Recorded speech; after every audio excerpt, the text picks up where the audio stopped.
오늘은 유럽하면 가장 먼저 떠오르는 대표적인 도시 파리를 여행할 때 반드시 주의해야 할 내용을 알려드리는 영상을 준비했습니다. 저는 22살 때 부모님과 함께 파리로 처음 여행을 갔었는데요. 이때는 누군가가 저한테 이런 주의사항을 알려주는 사람이 없었습니다. 그래서 그런지 돌아보면 하지 말아야 할 모든 것들을 다 했었는데요. 여행을 가기 전에 기차역에서 가깝게 지도만 보고 잡았던 숙소는 사실 파리에서 치안이 좋지 않은 파리 북녘의 주변이어서 여행을 다니면서 오고 가는 길 내내 마음을 졸여야 했고요. 또 에어비앤비 숙소에 엘리베이터가 없어서 4층을 캐리어를 들고 왔다 갔다 했어야 했습니다. 그리고 심지어는 열쇠를 방 안에 놓고 그냥 나왔는데 문이 잠겨버려서 에어비앤비 주인한테 얘기해서 주인이 문을 열어주러 올 때까지 몇 시간을 숙소 앞에서 기다려야 하는 일도 있었고요. 또 파리에서 스위스로 이동하는 날에는 그냥 파리 북녘으로 기차를 타러 갔는데 알고 보니 파리 리옹역으로 가야 하는 기차표였던 걸 기차가 출발하기 불과 몇십 분 전에 알게 되었습니다. 이걸 놓치면 스위스로 환승해서 가는 기차표를 다 날리게 되는 상황이라 급하게 택시를 잡아타고 리옹역에 도착해서 온 가족이 캐리어를 끌고 전력 질주해서 겨우 기차가 출발하기 몇 초 전에 기적적으로 기차에 탑승했던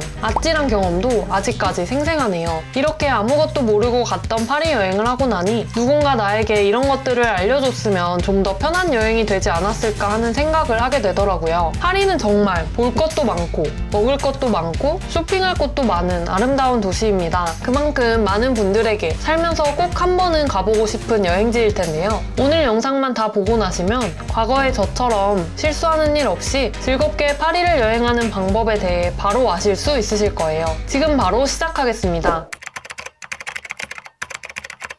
파리 여행 주의사항 첫 번째, 숙소를 예약할 때 이것만은 꼭 확인해야 합니다. 파리는 오래된 건물이 많아서 숙소를 예약할 때 특별히 확인해야 할 사항들이 있는데요. 파리의 건물들은 수십 년 된 정도면 비교적 새 건물이라고 할 수 있을 정도로 몇백 년이 된 역사적인 건물들이 많습니다. 그렇다 보니 이런 건물들에는 대부분 에어컨이 설치되어 있지 않은 경우가 많아요. 여름철, 특히 7, 8월에 방문하신다면 숙소에 에어컨이 설치되어 있는지 꼭 확인해 보시는 게 좋고요.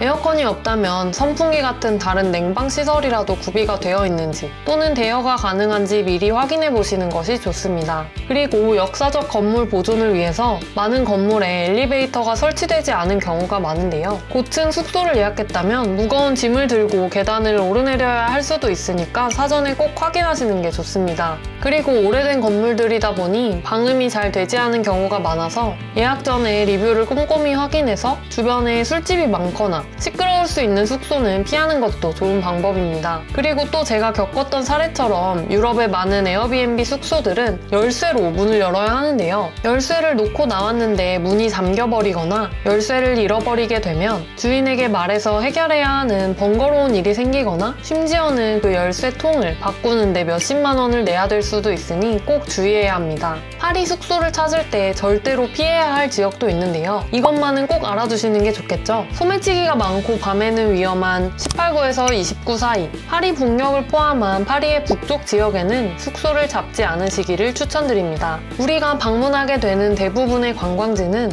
생강 중심으로 위치해 있어서 북쪽으로 갈 일이 거의 없긴 하지만 몽마르트만 북쪽에 위치해 있습니다. 하지만 몽마르트는 워낙 유명한 관광지이기 때문에 소매치기나 팔찌를 채워주고 돈을 뜯어가는 그런 집시무리만 조금 유의하시면 되고 관광상의 안전상의 문제는 크게 없지만 굳이 이쪽으로 숙소를 잡으실 필요는 없겠죠. 파리 여행 전 꼭 알아야 할 주의사항 두 번째, 언어와 문화적인 차이입니다. 프랑스인들은 자국의 언어와 문화에 대한 자부심이 매우 강한 걸로 유명하죠. 그래서인지 기본적인 프랑스어 인사말만 알아도 현지인들의 반응이 확연히 달라진다는 걸 느끼실 수 있을 거예요. 너무 많이 알면 머리가 아프니까 딱 이 네 마디만 알아가면 좋은데요. 봉주르, 실부플레, 메시복구, 빠르동입니다. 봉주르나 저녁에는 봉수아 같은 인사는 가게나 식당에 들어갈 때 꼭 하면 좋은 인사입니다. 실부플레는 부탁합니다 라는 뜻인데요. 무언가를 요청할 때 영어에서 플리즈를 뒤에 붙이듯이 실부플레를 문장 끝에 붙여주시면 됩니다.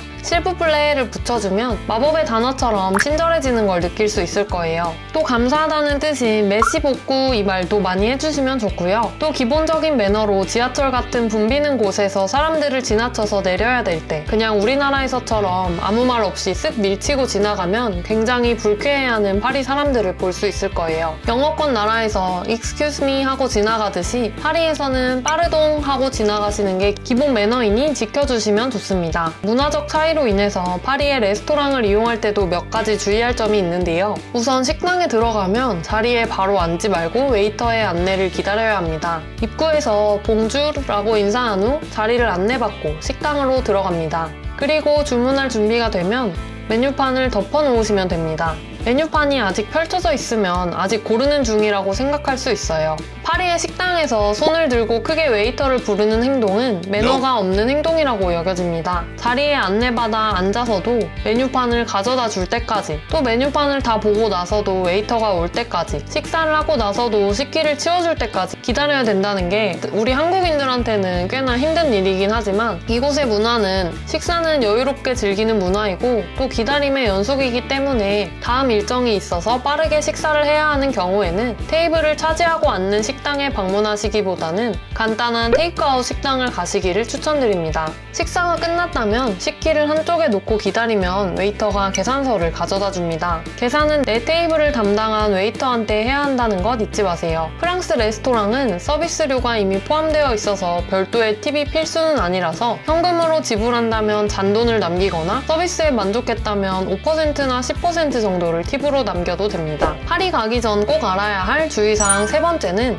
교통수단 이용 방법입니다. 기존의 파리의 교통체계는 1존부터 5존까지 나누어져 있었고 요금체계가 존마다 달라서 관광객들한테 굉장히 어려웠었는데요. 다행히도 2025년부터는 봉주르 RATP라는 편리한 교통 어플을 이용할 수 있게 되면서 1존부터 5존까지의 구분된 요금체계는 폐지되었습니다. 파리 여행 전에 이 어플을 다운받아가서 스마트폰을 태그해서 사용하면 되고 핸드폰이 없는 어린이의 경우에는 역에서 나비고 이지패스를 발급받아서 사용하시면 됩니다. 여전히 파리에서 교통수단을 이용할 때 꼭 주의해야 할 점이 있는데요. 무엇보다 중요한 점은 다른 많은 도시들과 달리 파리에서는 컨택트리스 방식의 교통권 이용이 불가능하다는 것입니다. 여기서 주의할 점은 1존에서 5존까지 구분된 요금체계가 폐지되긴 했지만 여전히 일부 대중교통은 포함되지 않는 경우가 있으니 반드시 사전에 확인이 필요합니다. 특히 공항 연결 노선이나 일부의 특별 노선은 별도의 티켓이 필요할 수 있어서 앱에서 경로를 검색할 때 꼼꼼히 확인하시는 게 좋습니다. 또 파리는 교통 파업이 매우 잦은 도시로 유명한데요. 예고 없이 지하철이나 버스 운행이 중단될 수 있으니 항상 대체 교통수단을 확인해 두는 것이 좋습니다. 또 파리의 지하철을 탈 때는 특히 소매치기에 주의해주세요. 가방은 항상 몸 앞쪽에 메고 지갑이나 핸드폰도 손에 들고 있기보다는 안쪽 주머니에 넣어두는 게 안전합니다. 그리고 파리에서 택시를 이용하실 때는 차량 지붕의 흰색 등에 이런 표시가 있는 공식 택시만 이용하는 것이 안전합니다. 혹은 우버나 볼트 같은 어플도 파리에서 안전하게 이용할 수 있으니까 꼭 다운받아 가시기를 추천드립니다. 파리 여행 전 꼭 알아야 할 주의사항 네 번째, 소매치기입니다.